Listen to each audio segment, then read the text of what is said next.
This video shows the moments sheriff's deputies and workers at a Virginia mental hospital pinned Irvo Otieno to the ground before launching unsuccessful resuscitation efforts on the 28-year-old man. Now, the footage surrounding the March incident comes as a grand jury formally indicted 7 Henrico County Sheriff's deputies and 3 workers at the Central State Hospital in Petersburg. They have each been charged with second-degree murder. Now, the video begins with law enforcement leading the man who is handcuffed and shackled toward a chair in a room, but he slumps down onto the floor. And at one point, at least 10 people can be seen trying to keep him close to the ground. And unfortunately, that man died. All right, earlier today, civil rights attorney Ben Crump, along with the man's family, made remarks about this incident. Here's that. Also, we have other family members and community supporters here with the family. You're going to hear from his cousin, Esther, and some others to greet you. And after they give their remarks, then we will open it up to the media for questions and answers. So let us begin with the developments of the day. And the biggest step is what Ms. Caroline said. This is the first step in getting justice for Irvo. Justice for Irvo. Justice for Irvo. Justice for Irvo. Justice for Irvo. Justice for Irvo. Justice for Irvo. Because she's not going to be alone. We're going to be in this fight with her until we get justice. It is not lost on anybody who saw that video today, Attorney Crudis, the fact that it was so unnecessary.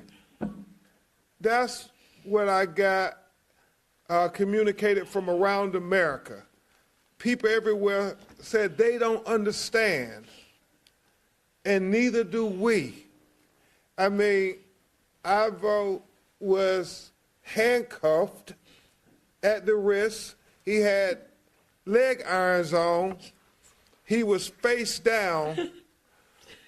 Why did they feel it was necessary to put all their weight on him, for some of the officers to put their knee on his neck?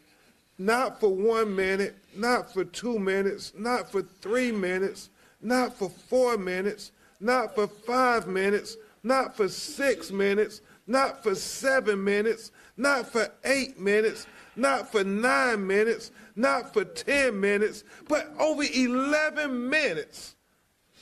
It's just exhausting saying that. But can you imagine the agony that Irvo was enduring while all those seconds added up to minutes, added up to the breath being smothered out of his body? And so last Thursday when we saw the video, Attorney Crudis and Hannah and all our team, Kareem, we had read the charging documents from the Commonwealth Attorney Ann Baskerville, and as she described it, she said they smothered the life out of him. And it's one thing to hear it, it's another thing to see it with your own eyes. I mean, the people who are supposed to protect and serve take life away. And we must remember, as Caroline said when the police first came to her home and she cocooned him with a hug, she said he's in mental distress. He's not a bad person, because she understood and knew that when black people have mental health issues, many times they're not treated as medical issues. They are treated as criminal issues. And unfortunately, we know far too often that these mental health issues, when the police engage us, end up being death sentences. And that is what happened to Irvo Otieno. A mental health crisis should not equal a death sentence. It should not be a determining factor whether you live or you die, the status of your mental health and the color of your skin. And so America, in getting justice for Irvo, it's not just holding the officers accountable, but it is creating laws to respect the legacy of a young man that was taken from this earth far too soon, to say that we don't want anybody else, we don't want any of your loved ones, we don't want anybody else in America whose family is dealing with a mental health crisis to be killed by the very people who are supposed to help them. Irvo needed a helping hand. What he got was an overdose of excessive force. And that's why we're here today standing with Caroline and Leon and saying to America, we're better than this. We're better than what we saw in that video. As Caroline said, Attorney Crudis, she said not one of the people who were standing watching intervened. I mean, when you go home tonight, do a favor for Caroline and Leon and our legal team. Set your timer on your cell phone for 11 minutes. And just stand there. Don't do anything. And just stand there and let the seconds go by. And when your alarm rings, imagine if you were face down and handcuffs with leg irons and you had people piled on top of you to where you couldn't breathe. They are trying to say, Attorney Crudis, well, he was struggling, well, he was still resisting. No, he wasn't. He was trying to breathe. If you were down there restrained and all of these people on top of you, you would be trying to breathe. You would try to move too, to let your lungs expand. And so we have to give full justice to Irvo's family. And that means not just accountability, but to the governor of Virginia and the legislature. Let's have Irvo's law. Let's don't have this happen to anybody again in the state of Virginia.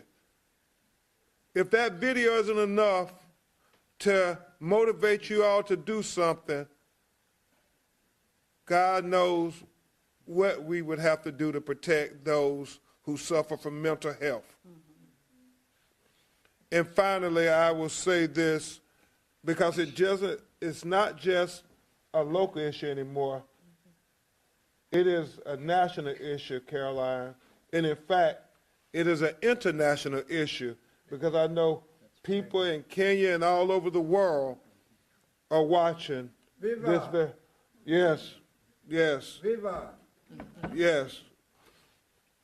And so I understand President Biden had the cast of Ted Lasso, the award-winning television show, to talk about the importance of mental health. It is my fervent hope that they would engage when black people have mental health issues, that they would treat them like important medical issues too. And they won't keep treating them like criminal issues. Whether it's Pam Turner in Houston, Texas, a black woman having a mental health crisis, resulting in the police officers shooting her 3 times in the face, in the chest, in the stomach, on video.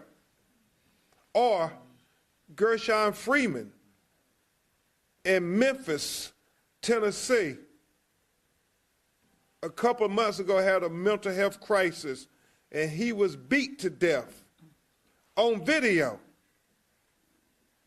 Because we have to continue to say it, they don't treat our mental health issues like medical issues. And I know we may be preaching to the choir, but as my grandmother taught me, the choir has to sing louder. Because we will get justice for Irvo. Justice for Irvo. Justice for Irvo. Justice for Irvo. Justice for Irvo. Justice for Irvo. Justice for Irvo.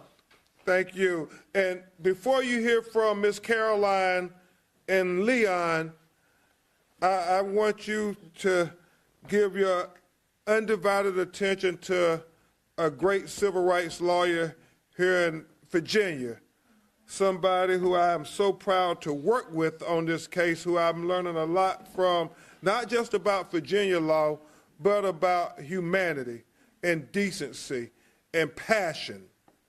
I want to have you give the charity of all your attention to a great lawyer who's leading the way in this effort, Attorney Mark Crudis. Thank you, Ben. Thank you. Thank you. One of the reasons that we wanted to have this meeting today was because we're already hearing voices from the defense in connection with this matter, coming up with excuses for what occurred here. They have released statements saying that Irvo was somewhat combative, and those are their terms. And they've also made statements that he was in tremendous need of some sort of medical attention. Despite that, they piled on him 10 individuals. And just as Ben stated, it is an innate human response to want to breathe. If you look at that video, as they double down with the pressure they apply, he is, and I'm sorry to say this, he is gasping for breath. There is a right of every human being to be free to breathe. Amen. Amen, Mark. He was just trying to breathe. That's all he was trying to do. And he had his hands shackled in the front and his legs locked up. And we don't have an audio yet of this circumstance, but I've got to believe that somebody is there saying, help that man, don't push anymore. There's a congregation of nurses that are gathered around him, and nobody is intervening. Everybody has an obligation to intervene in that circumstance, to say, no, that's not right, but nobody intervened. And then when his body was lifeless and his pants were dangling on him, they didn't do anything. For an appreciable period of time, there was no intervention in connection with the matter. That's what they needed to do. And instead, you see the deputy sheriffs walk out of the room and quietly congregate after what has been done. When you have a person in that type of situation, you've got to let them breathe. I also wanted to point out that despite the characterization of the defense, when the public saw this video, here are the responses that they said. The Washington Post said that the sheriff's deputies appeared to be in control of the situation when they dragged Otieno, as they described him, into the room. That they beat down on him. That the New York Times says that the video shows him being dragged into the room. They were pinning his arms and legs and holding his body down with their knees. He was lethargic when he came in. And yet, according to, for instance, NBC noted that 4 of the deputies weighed at least 250 pounds each, with the heaviest weighing 320 pounds. Jesus. And they saw him dragging Otieno. NPR describes it as a disturbing video, which shows him being dragged, handcuffed, and a shirtless Otieno. They gradually roll up his lifeless body, is what they said. We are here because this has to stop. As I was in a court hearing in Norfolk, and I was driving here, and I heard the news media reporting that Governor Youngkin had stated his sympathy and prayers. We're in this this beautiful church, and of course, this family needs sympathy and prayers, but they need governmental action. Amen. This cannot continue. It cannot continue. And we ask all of you to join us in this effort of addressing the circumstance. One last thing is, in the private moments with both this family and with Ben, I wish you could be there. Ben has so much vigor for these types of cases. He is restless in his willingness to address this circumstance. Leon, in his private moments, it's just been overpowering with him. And his mother has tried so hard to get me and everybody else to understand what she is going through. And, you know, do not hold Irvo at a distance. This is very hard to ask you to do this, but imagine your loved one being in the circumstance of Irvo with 10 large individuals holding him down, and then when he continues to gasp for breath, they apply more force until he's dead.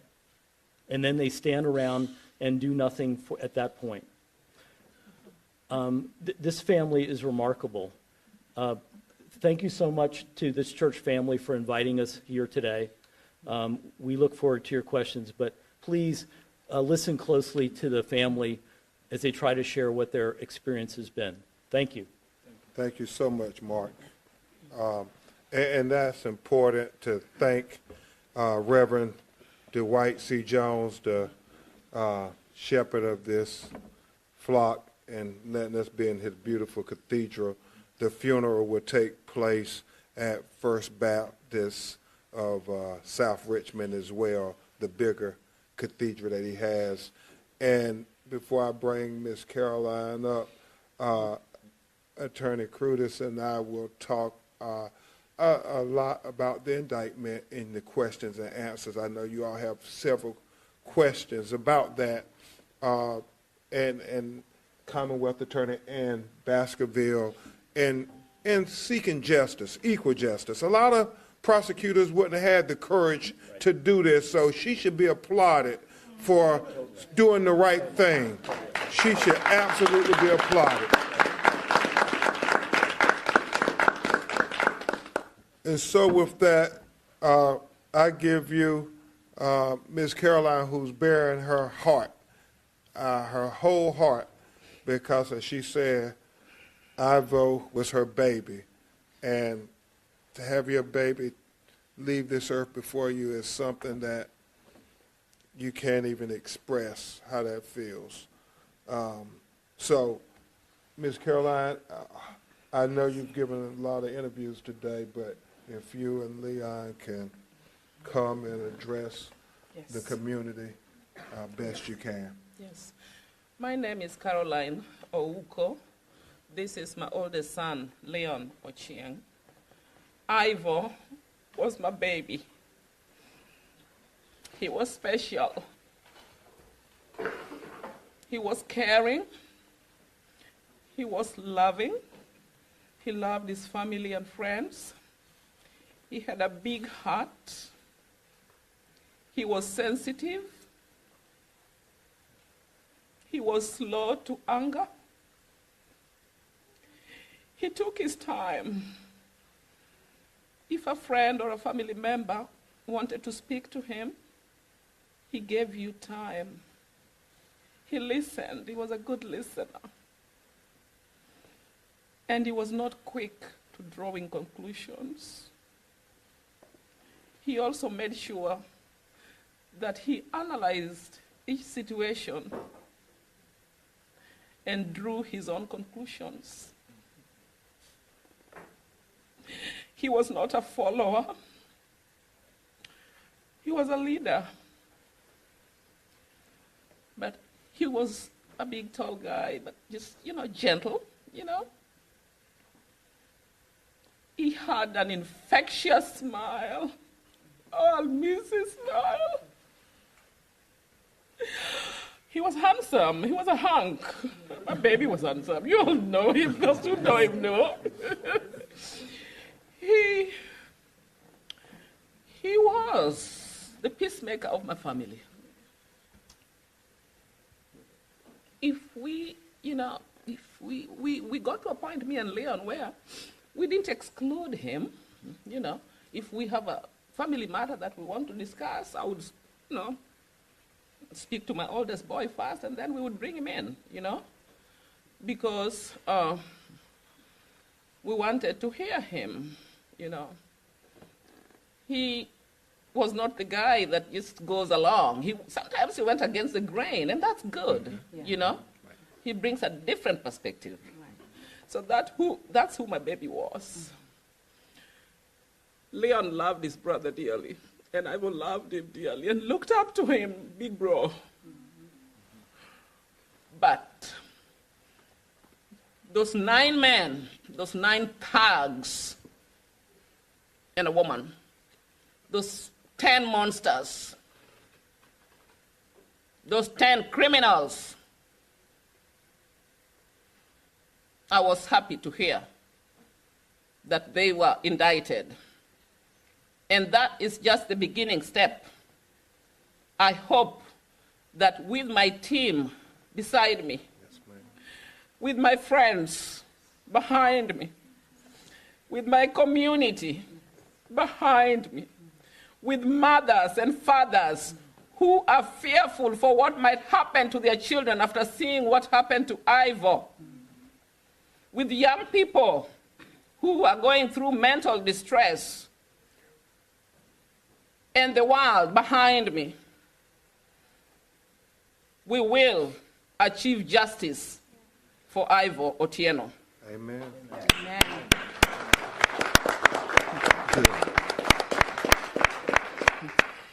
And for anyone hiding out there thinking, they've been indicted, I'm fine. If you ever did anything along the way, if you ever played a part along the way in the murder of my son, we will seek you, we will find you, and we will bring you to justice. You are not absolved just because there's an indictment. I'll let my son, Leon Ochieng, speak. Speak to who your brother was. Thank you. This is a big shoe for me to fill. My best friend is not around for me to talk to. But I will say just words from a brother as a son will speak to a lot of parents that I see here in this audience today.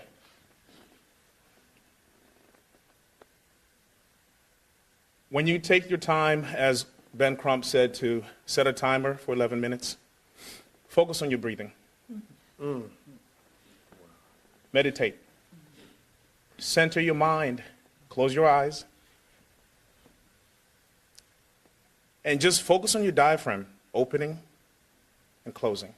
Wow. The entire time, focus on your breath. Wow. And then, when you're done, just imagine what Ivor's body was doing, how hard his heart was working, how hard his lungs were working. I'm no longer angry. I've gotten past anger. I am now tasked with an emotion to connect with the community, to speak with local jurisdictions, to talk to our council people,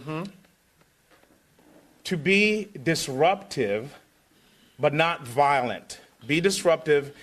Amen. Make it the first thing they look at before they have coffee in the morning. Make it a point to make it a conversation at the local restaurants, at churches, because mental health is just as important as Medicare, as your prescriptions that you need to get through your day. Some days you wake up, you don't want to go to work. Yeah. I understand that justice has to play its part, but don't fail us this time.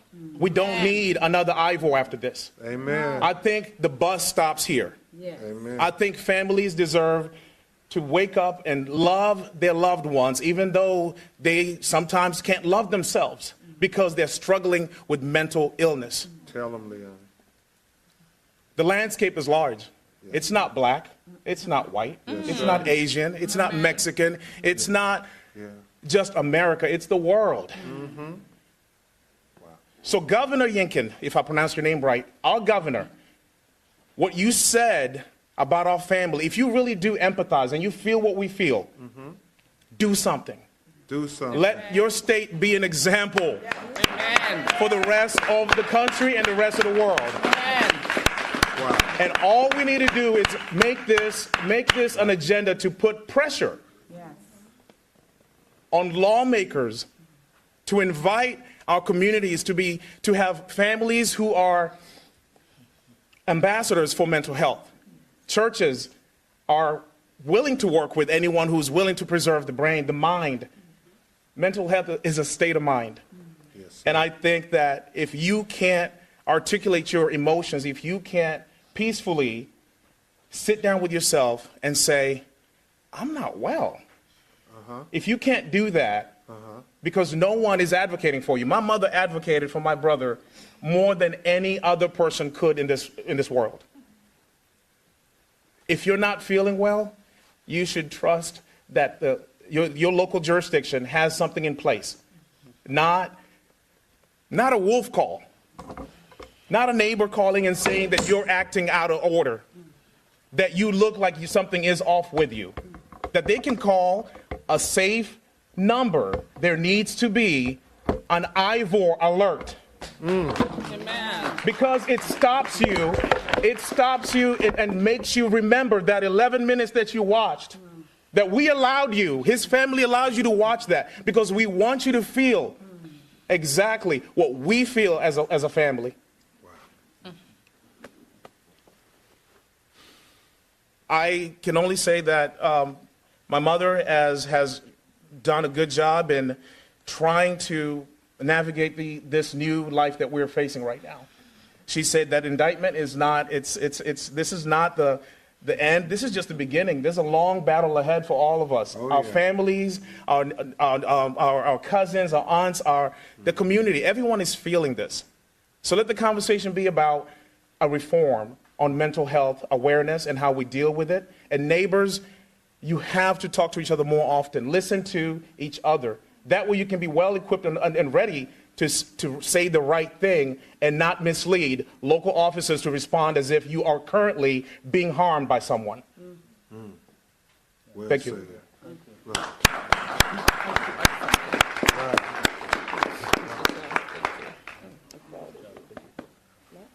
Yes, ma'am. Yes, ma'am. Anything you want? I just want to add one thing, and this is important.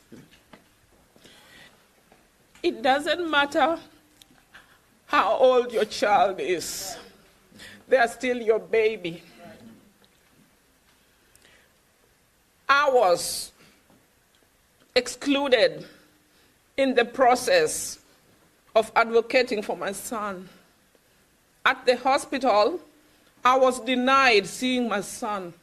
I was right there, Henrico Doctors Hospital. My son was back there.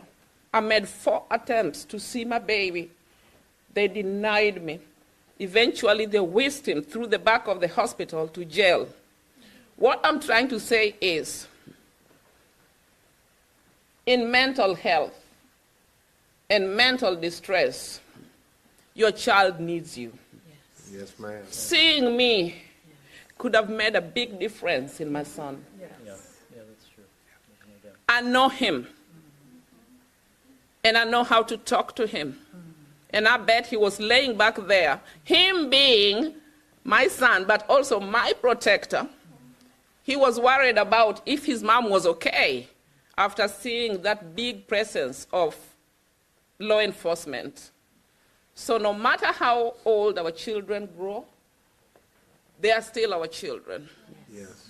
And in advocating for changes, there is nobody better to be there than the parent of that child or the husband of that, lady going through distress.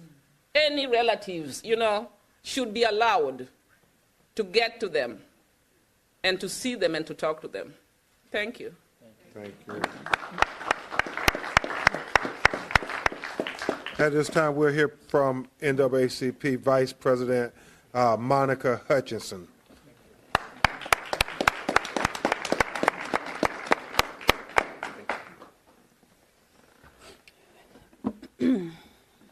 First, just want to say we at Henrico NAACP would like to offer our condolences again to the family and friends of Mr. Otieno. A mental health crisis should never be a death sentence. And jail is not, nor has it ever been, the best place for those having a mental health crisis. We must eliminate the use of jail as a response to a mental health crisis and mental illness, and instead work to improve access to community-based crisis centers where individuals can receive immediate support and be connected to services in a safe and supportive space. We must begin breaking down the stigma around mental health, especially in the Black community. The Henrico NAACP is dedicated to advocating for systemic changes that supports our community needs, because the system as a whole failed Mr. Otieno. No one should be afraid to call for help for their loved one in crisis or themselves. It is extremely important that we, the community, help to lead this charge for changes. We, the community, tell our legislators and elected officials what we, the community, needs. And we all must listen to those directly impacted by mental health. All of those responsible for the death of Mr. Otieno must be held accountable. Yes. And the Henrico NAACP is dedicated in this fight against the many injustices that continue to impact our communities. All right, remarks there from the family of Irvo Otieno, who say that Virginia deputies allegedly responsible for his death should be held responsible.